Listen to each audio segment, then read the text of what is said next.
Welcome to today's edition of DriveTime with David and Dave. Often irreverent, sometimes informative, and occasionally brilliant, Morningstar's finest tackle the comedic questions of the day, which no one else even dares to ask. David Vallier and Dave Yarnes come to you each week from their studio in Fort Mill, South Carolina. Now, if you've missed a portion of today's broadcast or would like to recommend it to a friend, you can hear this program at any time on the DriveTime with David and Dave host page at talknetworkradio.com. Well, now here are David and Dave with today's show. What is going on, ladies and gentlemen, boys and girls, people of all ages around the world? I think I got that from someone, Dave. Yeah, it sounds like the Ringling Brothers. It did. I think it was. Can we say that name without being sued? And, well, I'm so excited. The Drive Time with David and Dave is one of my favorite times to relate with all y'all. That's the way we say it down here in the South. Now that I'm no longer a Northerner, I've been down here long enough where You really have. I think you are officially a Southerner. Yeah, now. I think so. Yeah. You know, I actually think like a Southerner now. I kind of don't like cold anymore. Oh, that's I used unfortunate. to be nostalgic about, the winter weather and stuff. Right. But now I'm totally like, you know what? It's 70 degrees. My God, I'm not going out. Right.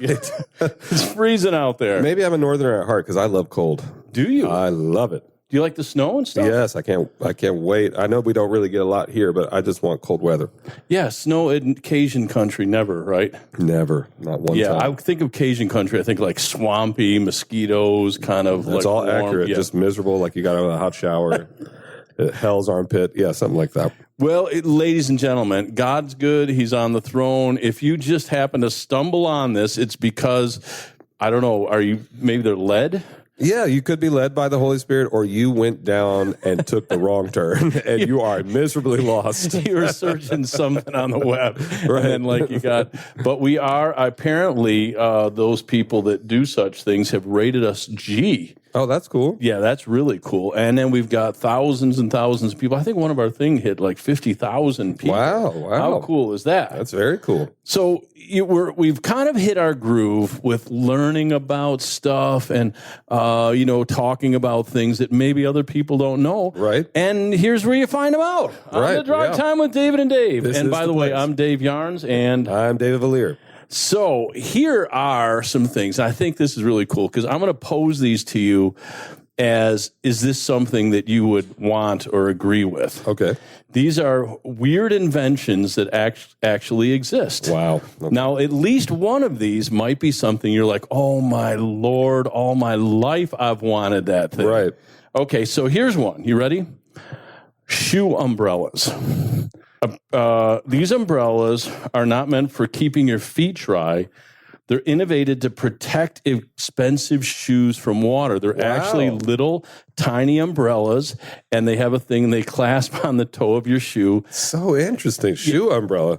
Yeah, I'm just trying to imagine what that would look like and how I would look around, like walking around with that thing. That's actually kind of brilliant. Yeah, kind of brilliant, right? Because, you're in the city or something and you got, fancy shoes. Right. Hey, what is up with, I'm watching these pastors that try to dress down. Oh, yeah. But I know from having young kids that like sneakers, brother, you got like a $2,000 pair of sneakers. Yes, I think it's embarrassing. Is that right? Oh, yeah. I think, it's just that these pastors, they're 40-something years old. They are trying to look hip. Number one, they don't. They kind of look, I'm just going to be honest, they look a little lame, because they're a little they're a little kind of stuck in the past. Like fashion has moved forward and you're still wearing, skin tight, skinny jeans, these ugly, ugly shoes, and with these terrible haircuts. But man, they love it, and so I love it for them. If they're happy, it's happy. But I do want to let you know, if you're one of those famous pastors, you look dumb. One of the things that I would say about you, and I think about myself, I've dressed and feel like I want to, Yeah, same. And I've worn a suit all my life. I cannot remember a time that I haven't worn a shirt and a tie and a coat to work. So that's what I do. And you look good doing it. Thank you. You look good doing it. You got you. I don't know if I can imagine you without suits. I've seen you in shorts and a shirt a couple of times, and it's as if is it off-putting? It's almost like you're naked. It doesn't make sense. I'm like, David, did you realize you left the house this way? You got to walk backward like Noah's boys with the towel. Yeah. Kind of like something's off. What's going on? Yeah, you are a suit guy, though. Forever, I didn't own a pair of jeans. Wow. I mean, I do now because I do some outdoorsy kind of stuff, Right. you know, but I never owned a pair of jeans. Wow. Yeah, it was a long one. So, well, shoe umbrellas, here's one, a Mustache Shield. And it was invented to protect you from getting spoiled by eating and drinking. Like, apparently your mustache is so, could it be like well groomed or so in place? And then it's kind of like a mask, and you tie it around, and it just protects that mustache. Wow. Yeah. Well, I would just say to shave the mustache. Yeah. Yeah. Why wear a mustache shield if you can't handle your mustache? That's just weird. Yeah, and like, what would you be eating that would be so frantic and flying around? Wings. I could think. Oh of yeah. All the messy stuff like wings or like Indian food or something that's just like it's gonna get everywhere. Yeah, right. Like you got to take a shower after you're done eating it. Yeah. The shoe umbrellas I get. Mustache shoes. Just imagine shoes on a mustache. Mustache shield, I do not. I think mustache shoes are one. I think there's a Freudian slip, but it's coming.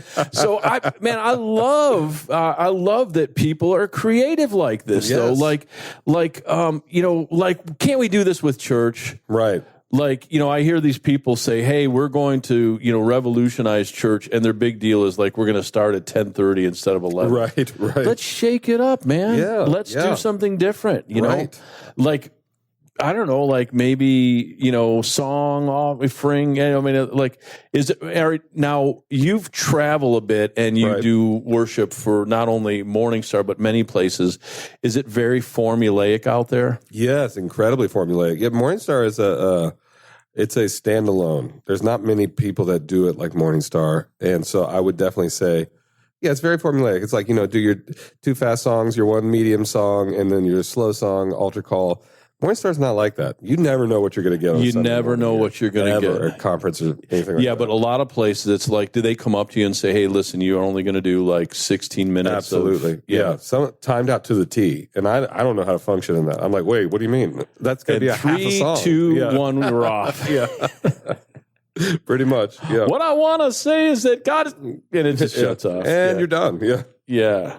Well, here's one that I think a certain class of individuals may like. I'm not going to put it any further than that. The Flask Tie. The Flask Tie is the invention which makes it easy for the office employee to employ their favorite beverage during office hours. The necktie comes with a hidden pouch where you can hold your favorite exciting drink. Wow. Men, I guess it's a men only. Men can secretly enjoy, because maybe ladies aren't wearing the Flask Tie. Right. But I think you can get quite a bit in there. Wow. And it avoids, if you spill on it, it like comes off. So what do you think of the Flask Tie? I would definitely never wear a Flask Tie, ever. Not ever. No, not me. Not this Tuesday at 3 o'clock for the... Yeah. I'm like, what if now after that you see a memo go out, in the communications department, and I'm saying, all ties required on Tuesday and Thursday, ties required. Yeah. Don't ask questions. There must be a tie worn at all meetings. That is hilarious. So, and then the tie, because it's not like you're trying to smuggle, well, let's just say coffee. You're not trying to smuggle coffee into like the Raiders game with a tie. Right.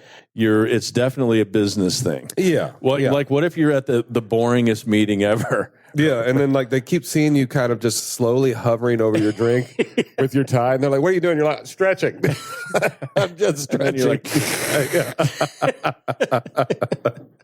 yeah. Well, now that is an invention. I'm like, man, why didn't I come up with that? Yeah, I think 2 thumbs up. If you are the inventor of the Flask Tie, please, yes, we give you your little hand clap there. And then send us some sample products and we'll pass them out to the staff. Yeah, we won't wear them for sure. This one is cool. Don't you just love that feeling? Maybe you don't, but don't you just love that feeling of walking barefoot on freshly cut grass? I do. Yes. Yeah. Who doesn't? Right. Well, these are grass flip-flops. Wow. They're kind of like a chia pet bottom, and you actually grow grass in them. Wow. And then when you go, you stick your little feet in there. And then so it's real grass? Yeah, it's real grass, and you're Wow. always walking on the grass wherever you go. So, there's this thing, it's like hippies love this, and people who are really like connected to earth, called grounding. I've heard of this. Yeah, so you go and people start off their day they go and they take their shoes off and they ground on the grass and all that kind of stuff, and that could be cool. You don't even have to go outside because honestly, I hate being hot. So if I need a ground, I just put on my grass flip. Yes, that's great. Or if my wife's like, we need to go outside more. Sure thing. I put on my flip flops, go lay on the couch. You go lay on the yeah. Go into the kitchen. Now, I like somebody actually told me this. I had trouble. I go to Africa a lot and with jet lag. So a doctor friend of mine, he said, what you need to do is take off your shoes and walk barefoot. And then he said, if you can get to a big tree, you kind of wrap your arms around the tree. Have you heard of that? Tree hugging, you mean? Yes, yeah. And then it somehow it puts you in that space time. Was this doctor named Seuss? Yeah, well, I think he was I think he's a veterinarian, and then he helps humans too. Really? Yeah, it's a true story. He's I don't want to give too much more because he's probably listening now, going, "I'm giving you great advice here, and you're mocking me." I'll tell you. Hey, wow. But when I did it in Africa, I grabbed this tree. It was crazy. This tree is giant, and I grabbed it, and it had all these prickler things. As soon as I grabbed it, I'm like, oh. That's hilarious. So it didn't help me with jet lag. But you would buy, what do you think? The grass? I'd be into that. Yeah, I know my wife would be very into that because she loves being barefoot on the grass. So now this one is one that I think the Vallier household needs to invest in. It's the Baby Mop. If your baby crawls a lot, which you have a crawler, right? Right. Well, he's starting to walk now, but yeah. Yeah, so you can buy him the Baby Mop outfit, which has mop pieces attached to help you clean and polish the floors. Wow. Now that is a brilliant idea. Somebody was thinking there. Somebody was thinking there, but there's going to be those dumb parents that actually put chemicals on said mop. Oh, I'd spray my baby. Oh, that'd be terrible. I mean, I'm not going to spray him in the eyes or anything, but I'd hose him down with end dust or something like that. Or put I'll do it organic. I'll put olive oil on it. Oh, well, hey, that could actually be hilarious because you could do a thing. You could throw the baby across and he just whee. And then he gets to one end and you turn him and he goes back the other way. These floors are spick and span now. This is great. So, I mean, what do you think if you walk into somebody's home and they've got mop pieces on it? Because it fits on their onesie kind of a thing? Yeah, I just look at the parent and be like, I get it. Yeah. I get it. You got to do what you got to do. Yeah. Makes sense to me. Yeah, I heard this one comedian, she goes, they have a bunch of little kids, and she was commiserating about that. She goes, and my husband says, honey, can you get me the Doritos? And she goes, he doesn't have the strength to lift up the couch cushion and get them himself. That is because that's where all the truest thing. Yes. When you have kids, the stuff is like that, isn't it? It is. Everything's disgusting. You just kind of live. I'm not a neat freak, but I just like things in their place. And so I live in a constant state of torture with two kids. Is that right? Oh, yeah. I love them to death. I have fun with them. But, man, when they make a mess, I want to crawl in a hole. Do you have off-limits stuff? Hey, this is off-limits. I tried, but my wife's the complete opposite. She's like, our house is their house. I'm like, no, it ain't. I'm like, there's one room that's their house. Everything else is mine. I paid the mortgage. Wire. Yeah, I'm like, I paid the mortgage. I bought the stuff. These little rascals got nothing. Now, do you put stuff up high? Does that keep them out of it? I try, yeah. Jacques is starting to learn how to grab the stool or the chair and climb grappling up. hook. Yeah, Johan he's in the stage where anything that is grabbable, he's going to grab it and then put it in his mouth. Or throw it and hit it against the, dunk, dunk, dunk. Yeah, make a hammer out of it. Oh, my gosh. It's so, yeah. Speaking of Johan loves, we got a new sound engineer. We got a new engineer in the house today. Tell us. Yeah, this is old Phil. And, my baby Johan loves Phil. Really? He's obsessed with Phil. Yeah. Well, Phil looks like not only is he a good-looking guy, you can just sense this technical ooze coming off of him that it's going to bring to the podcast. Yeah, it's a technical ooze, and honestly, low key, we're pretty convinced that he's a part of the mafia. But anyway, we'll talk about it later. Yeah. Well, it's a don't ask, don't tell situation there. He always just smiles when you mention it, and then people tend to disappear. So anyway. Oh, nice. Yeah. Well, we're glad to have him here, and we hope that he continues in the tradition of not providing call-ins, not providing sound effects, not providing really anything. Right, but other being than that the top-tier engineer that we are so proud of. Yeah, we want to continue in that vein. Right. Well, I think the Baby Mop would be cool. Here's one. I mean, I don't know. Candle forks. All right, so yeah, you got to keep. Let's just say, well, these are forks, and on the top of the fork is a little candle, and the candle's lit. So let's. I know you're giving me the look. Yeah, I'm like, I don't shoot the messenger here. I am, I didn't buy stock in it yet, but well, let's just read what they say. The invention of the candle forks is really cool. These special forks can hold candles and are reusable for various occasions. Apparently, you might want to wash them, right? You can combine the forks and birthday candles in an easy way, and this invention has dual functionality.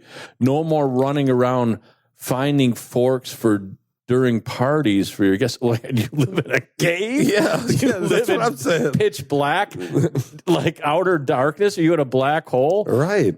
Like, do you have to have your forks lit on fire at the end in order to be able to find them? I still don't understand what's the point. Well, apparently you find them better? Is that you can use these forks as birthday candles, as new forms of light. Like, it doesn't make any sense. Listen to the end here. And plus, it advocates the use of less plastics. Oh, cool! Yay! Yeah. Hey, honey, do you mind giving me some forks? Like, and it's just these huge waxy candles. It's disgusting. Yeah. Wow. I was eating some beef stew the other day, and I set the paper on fire, and the curtains went up. How did you do that, Jaime? It was a candle fork. Oh, obviously. Wow. I see that. That's a stupid invention, I have to admit. Oh, well, now here's a good one. You can get a set of chopsticks, and on the back of the chopsticks is a tiny little box fan, and it's aimed at the point of the chopsticks, and it's called a Noodle Fan. And the idea is, like, you're there and you're eating like really hot steaming ramen. Yeah. Like, by the way, how do they get Oriental food that stinking hot? Right. Is there like a volcano in the back of that place or what? It is so I have hot. never been burned except, I mean, your experience is the same? Yeah, especially with ramen. Ramen's always really, really hot. And does it not get hotter at your table too sometimes? Yes, sometimes. And it stays hot for a really long time. It's really interesting. Yeah, so here you go. Now you've got chopsticks with a little motorized fan. Because, like, you blow on the ramen, but you don't need to. Because, like, I mean, honestly, that kind of effort where I actually have to blow on the noodles before I put them in my mouth. Yeah. I don't know if I have that much commitment or that much energy. I want a little battery-powered fan. I don't know about you, but I like really hot food. Like, not spicy. I like some spicy food, but I love when food is hot. Piping hot. Just not necessarily piping, but just hot.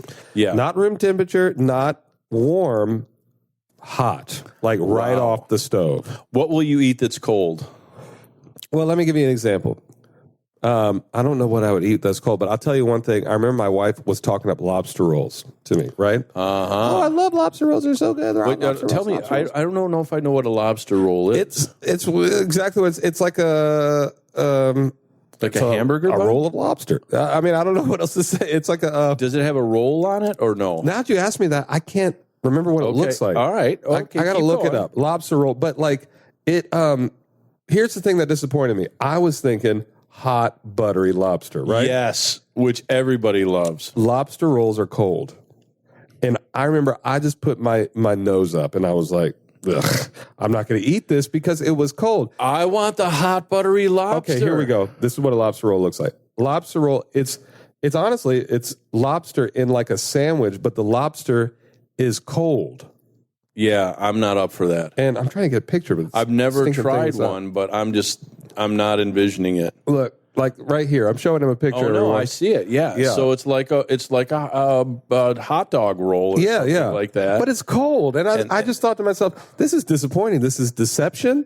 This is wrong. Yeah. You can't use the word lobster at that point. I want the hot lobster roll with the butter. Right. How dare you give me a cold? Sorry, I'm going on. No, because think really about it. I actually went to a restaurant one time and they're like, do you want the blank soup? And I'm like, yeah, I'll have that. And it's cold soup. Oh, cold soup. I'm like, wait a minute. Yeah, don't give me There cold soup. should have been a disclaimer on that thing. Right. Soup is hot. That said in all soup is caps, not cold. It was like soup. Made out of some, I don't know, vegetable and melon or something like that. Right. No, that's basically a slushy, or what do you call those things? Things that you blend up. Smoothie. Yeah, that's a smoothie and you pour it in a bowl. Don't lie to me about the soup. I agree. Because I don't mind like bisques without the stuff, but yeah. So the Noodle Fan. I mean, are you a fan of the Noodle Fan? I think that could actually be pretty cool. Are you Noodle Fan? I'm a Noodle Fan. Yeah, I'm a Noodle Fan for sure. Nice. You got Noodle Fan. You got Noodle Fanfare from this Noodle Fan. Now think about this is not sacrilegious. This is just thinking. What if Jesus came to a different culture other than Mediterranean, like Holy Land-esque? What if he comes to China or the Orient? Wow. And he's setting up the kingdom there. Yeah, that would be cool. He would be. What would the Last Supper have been, do you think? The Last Supper probably would be some crazy stuff. Chinese food, like authentic Chinese food. I'm not talking about Americanized Chinese food. That's a whole nother world. I don't even know fully. Yeah. I've tried some stuff, but man, they've got crazy stuff. Yeah. But it's good. Yeah, I love the Chinese food cuisine. Yeah. But at a certain point, you're right. I'm like, wow, this is a little bit exotic. Right. And maybe some of these things we should have left in the forest and not killed and eaten. Right. Hey, but they know how to do it. They do it real well. Yeah. I'd try anything. Much. So I think it might have been like wontons or something like that. Yeah, that could be cool. Yeah. Wontons and something and rice wine sake. Mm-hmm. Yeah, instead of the wine. Because the Lord is, he's multicultural. Yeah, I think so. And here's one. This is a computer privacy scarf. Basically what it is a giant hoodie. And when you're wearing it, it goes way down on your back. And then when you pull it over, it goes over your head and the computer on the desk in front of you and creates this little tent. And you're inside of it in your privacy of your computer. I mean, you can envision it though, right? Yeah, but it sounds real creepy. It sounds it was made for creeps. Yeah. Yes. Right. Because what are you doing? That you need so much privacy. Right. Yeah, you're not filling in credit card details or something like that. You either stealing credit card details or you're putting credit card details in for something you shouldn't be. Yes, exactly. So we'll just snip that thing. What if your pastor comes and says, "Hey, we got to have a talk," and he's got a pair of scissors and he just cuts that. He's like, "I got to cut the hoodie. I got to cut the hoodie. I got to cut the privacy hoodie." You're like, "No, not the privacy scarf." And he's like, "Yes." It's about time. Yeah. Wow. Yeah, and this one really exists. I appreciate this. Diet water. The water bottle has several. Wow. It has several minerals and vitamin D, chromium, and zinc, which is scientifically to banish sugar cravings and turn fat into energy. I don't know. I honestly, like a couple episodes, I started to lose faith in our proprietary source of people that know more stuff than we do. Right. I think I'm just, they're pushing me to the edge, Dave. They are. Diet water. I'm just, sorry, I got to process this. Like, do they put what, how do you make water diet? Diet water. What makes you skinny? Like, besides just drinking water? Like, what do they put? Cocaine in there? we used to have, honestly, this is terrible, but, I grew up in a very, hood-like environment. Right. And then if somebody, you wouldn't see them for a while and they came back and they were really ripped, you knew that they got busted and they went to prison, and in prison they kicked whatever they were doing, and they get ripped because they're apparently in prison. You're just like working in the gym all day, or I don't know, like that. But we would go, they on the Jenny Craig diet. That was code for Susie went to jail and came back out. That's so interesting. Oh yeah, because they'd be totally changed. Wow, they'd come back out. I guess you got nothing else to do. Yeah, I think so. And then I don't know. I guess depending on the incarceration establishment, you're probably not getting a lot of fatty food and drugs, and, drinking a lot because that stuff is fattening. Well, here's one that you may or may not use already, and I'm not trying to judge, but you're going into a show and you want, they're putting makeup on you for getting on TV, and the lipstick assistant is a stencil that's cut out. And you put it sticks to your face, and it just cuts out the lips so that when you put your lipstick on, apparently it doesn't go all over. Wow. And then you just peel it off, and then you go right in. Wow. Well, I bet you they don't have one big enough for mine. Trying to put it on, it's like, oh. And how are you putting this lipstick on with like a 4-inch paintbrush or a spray can or something? Just like, okay, let me see here. Yeah, that would. I've used chapstick, which I can imagine is like lipstick. Right. I've never used lipstick. But I'm not so furious in the application of chapstick where I wish I would have had some kind of a guard to keep it. Oh, my God, I got it in my eye again. I have got to get a guard for this. This is getting way too crazy. Yeah. I mean, I've definitely seen some ladies that have applied lipstick, and you're like, did you see what you did there? Especially when they smile on their teeth.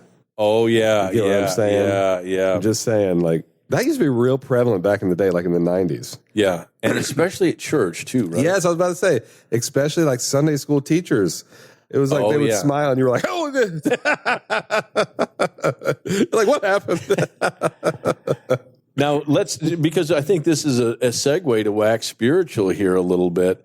Do you prefer people dressing up when they come to church, or do you want them to be more casual, or have you seen any trends? I like casual.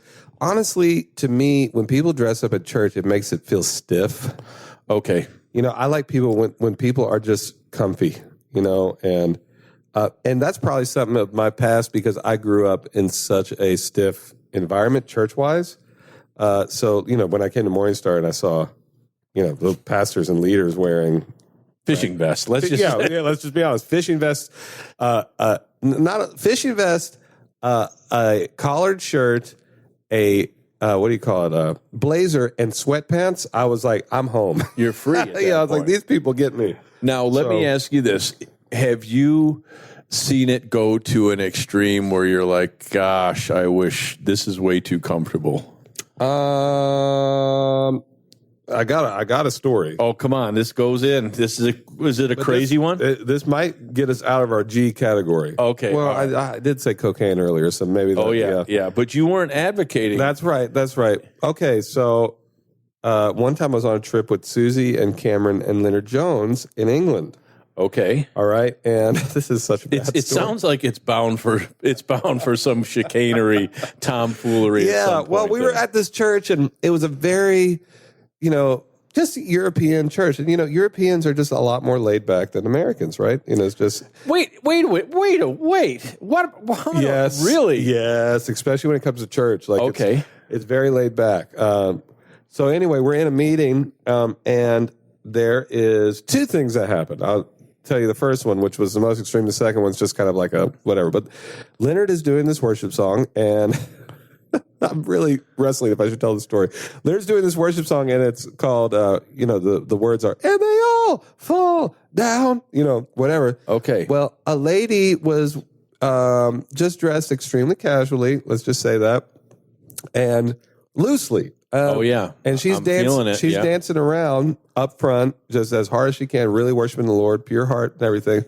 But as Leonard is singing that, and they all fall down, her shirt actually comes down during the worship set. Wow! And me and Leonard are like, "Oh my God!" Like we don't know what to do. Susie has to go grab a towel around her because she doesn't notice. And it was crazy. All the while, I kid you not, there are other people that saw this. This other guy in the back rips off his shirt and starts swinging it around his head during worship. Yeah, this was just... yeah, of course, because he's like, oh, I get it.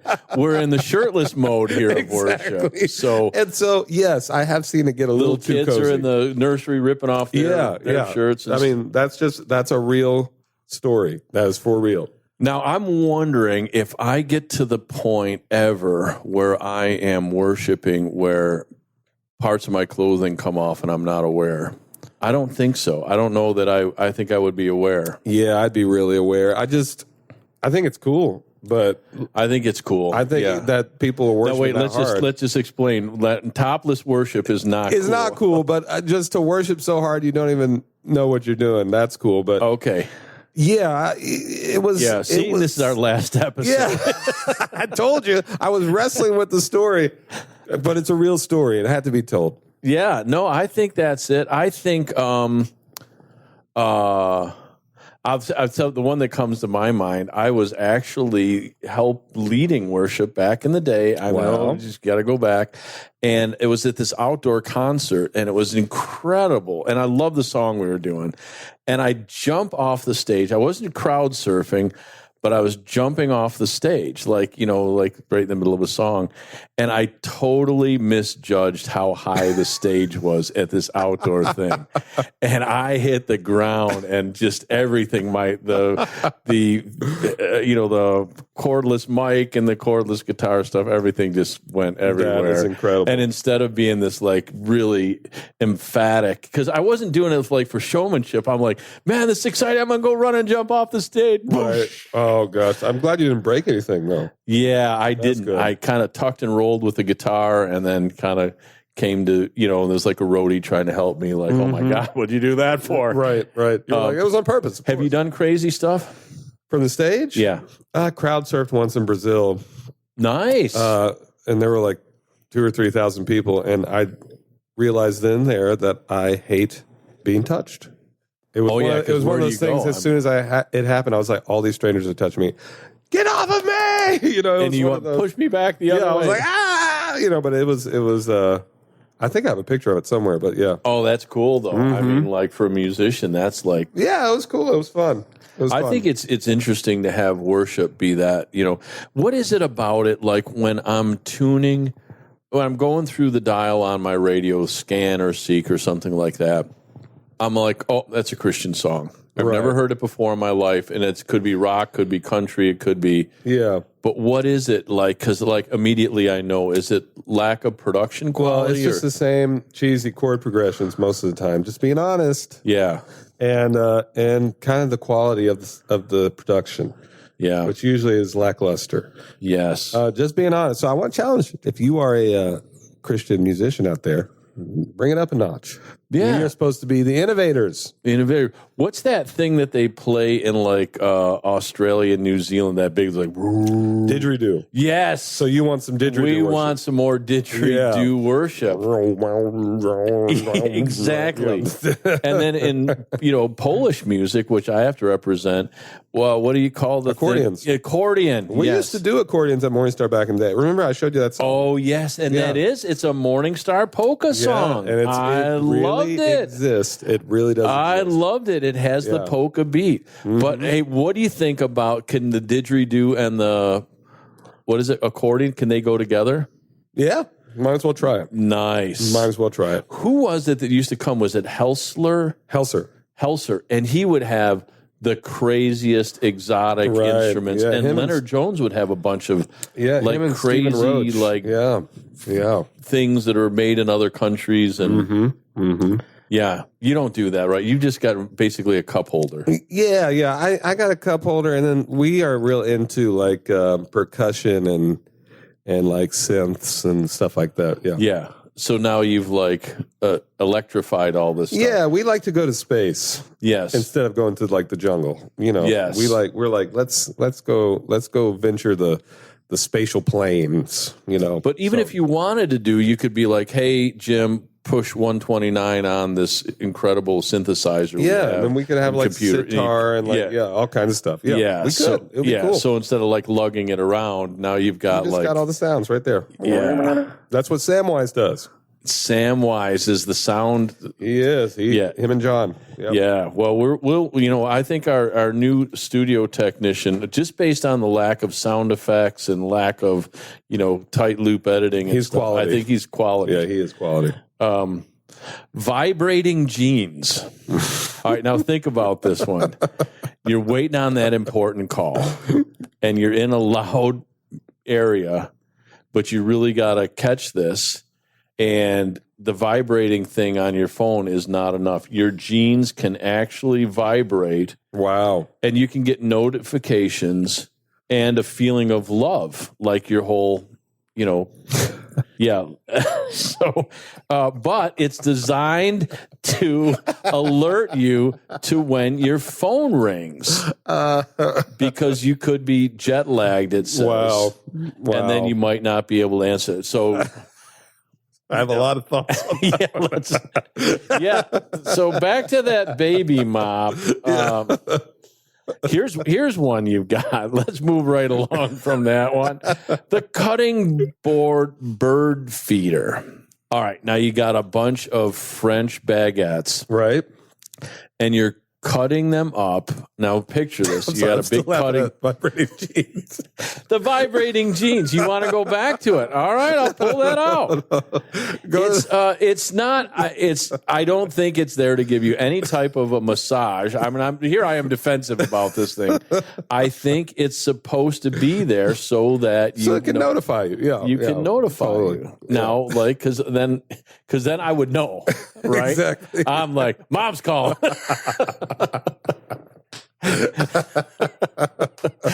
Wait a minute, I gotta pick up bread on the way back. Oh wow. What if you had a special one for Rick? Yeah, it's like when Rick called you. I'm like, you have to roll around on the ground to try to right. The cutting board bird feeder, back to this, because this one is so, you've got that French baguette, and don't you love that crusty bread? I do. Yep. Like it's not like a hot dog roll. It's got that flaky kind of crumbs. You love that. You cut that up. It goes right down a little grate and into a bird feeder. Wow. And then you just hang it up right out there. It's like, it's one little thing there. Sounds interesting, but yeah. I think you got to have. I mean, I don't know, because like it's a 2-in-1. Yeah. It's no vibrating jeans, but it's something. It's no. Well, here's what I got to kind of read this one, because I got to. Now it's not what it sounds like. I just want to prepare you, so don't turn us off, ladies and gentlemen. The Hamster Shredder. Oh God, that's what you're thinking. Yeah. But let me just give you another view on it. It's a document shredder, and then the shredded parts go into a hamster cage. Oh, how practical. Yeah. So, like, you got that old tax return you don't want anymore. You shred that in. He makes a little nest, a nest out of it or something. I love like that. That's that's innovative. Yeah. So he goes in there, and then he does his, makes their little nest. You have hamsters or any of that stuff yet? No, I hate hamsters. Well, at a certain point, if you got two boys, that they come in. I don't know how they do. I will not allow it. Really? I will not allow those. What about if rodents. Uncle Dave Yarns comes and buys like a nice? I'll be like, thank you so much, Dave. And then as soon as you give it to them, I'll be like, we're releasing this hamster. It's going away.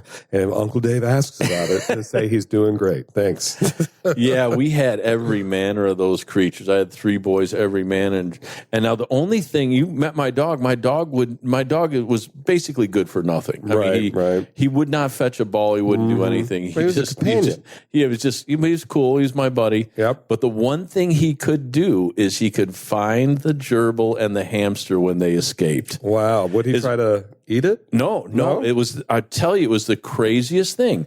The kids would come up, and these, remember these elaborate gerbil systems with bubbles and plastic walkways and all that stuff. We'd have that. Who knows? These things were like Houdini, escape artists. Right. They would get out. So the kids would come like a prison warden in the morning and do a head count, and they'd be like, Fluffy is missing. Wow. And we would look around and, you go through all the shreddings and stuff and Fluffy's gone.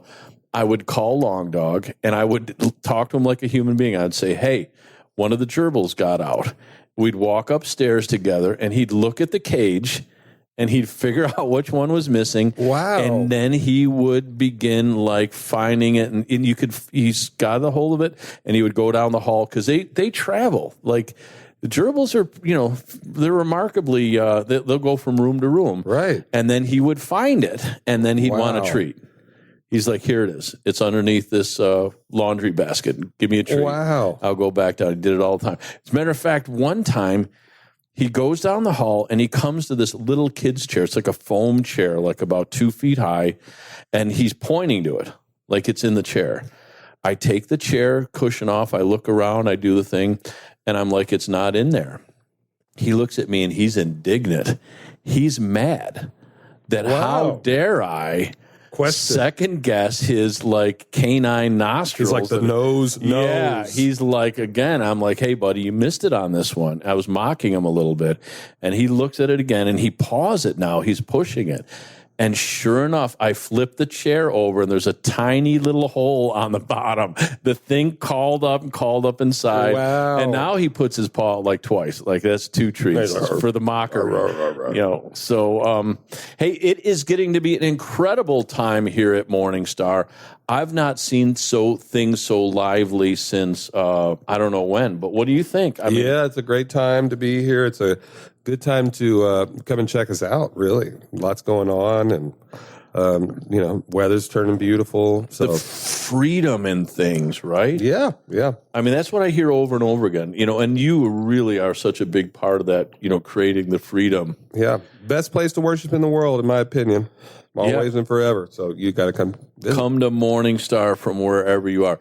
If you draw a map, well, first of all, Fort Mill should be at the center of your globe, right? Like, and then all points kind of... Right, totally. Because that's how you measure stuff. Like, exactly. Where's Sicily? Well, it's about 2,000 miles from Fort Mill. Yeah.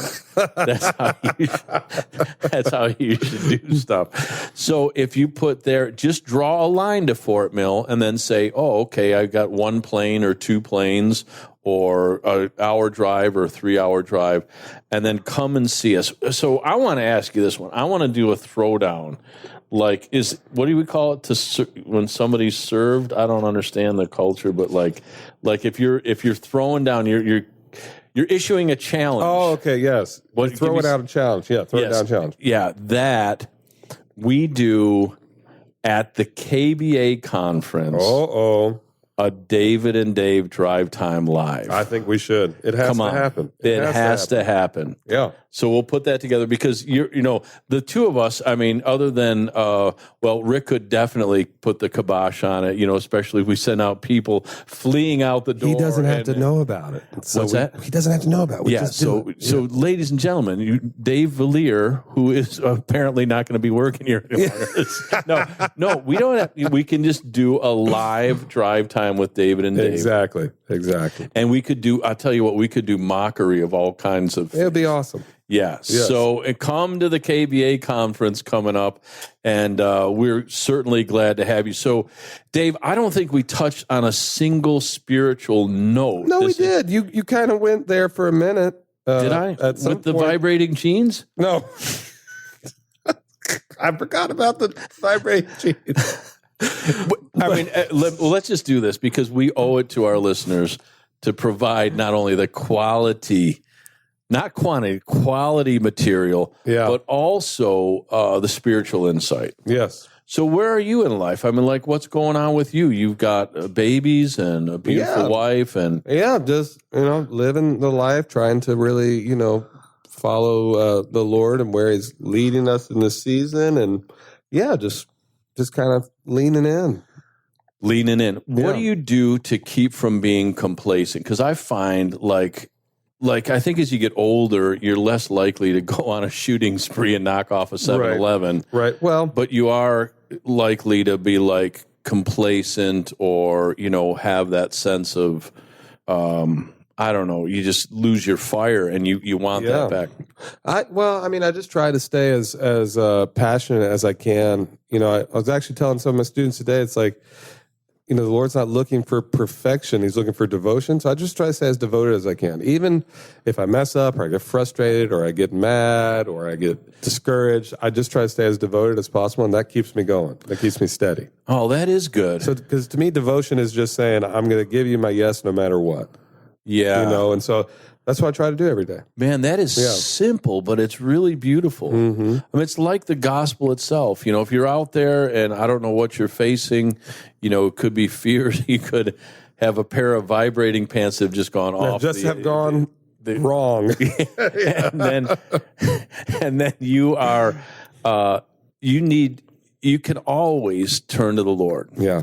And I remember just teaching my kids or talking to people when I was pastoring, just that simple thing of just crying out for the name of Jesus. Jesus, help me. Yeah. Because he's on our side. Isn't that a cool thing? What do you do in this environment, like with the world gone crazy, if you don't know Jesus? Like, what do you do? I mean, it's got to be difficult. Yeah. I mean, self-medicate maybe or something. Well, that's definitely it. I was reading the other day, like, liquor sales and drug intake is like high right now. More than it's been in a long time. More than high as in a lot. Yeah, a lot. Yeah. Yeah, so people are just self-medicating, which, I mean, one of many problems with that is you're going to come back down. Right. And you're going to be facing the same core issues. Exactly. But with the Lord. So, we want to encourage you, wherever you're at, take some time today. Say, Lord, I want to give you my all. Mm-hmm. I want that devotion. So, Dave, take us out. Yeah. So, hey, make sure to listen to us on all the different podcast platforms. That's Apple Music, that's Spotify, YouTube, Amazon, all of the places. Share with your friends on Instagram, Facebook, Twitter, and all the other places. And make sure to join us next time on Drive Time with Dave and Dave. I'm David Vallier. I'm Dave Yarnes. What if you put an alert in your electronic pants the next time up? Drive Time. We'll see you guys soon. All right, bye-bye. Thank you, guys. David and Dave are David Vallier and Dave Yarnes of Morningstar Ministries. If you would like to know more about Morningstar Ministries, please visit their website at www.morningstarministries.org. Join us next time when we continue with the next edition of Drive Time with David and Dave. For David and Dave and their studio team at Morningstar Ministries, this is Chuck Christie saying thanks for lightening up with us. Psalm 2 verse 4 starts out, "For he who sits in the heavens laughs." Tune in again next time and laugh with us. Until then, remember to share, tweet, Insta, Snap, and look us up on Apple and Google Podcasts, Spreaker.com, iHeart, Spotify, and SoundCloud, and many other podcast portals. Make it a great week.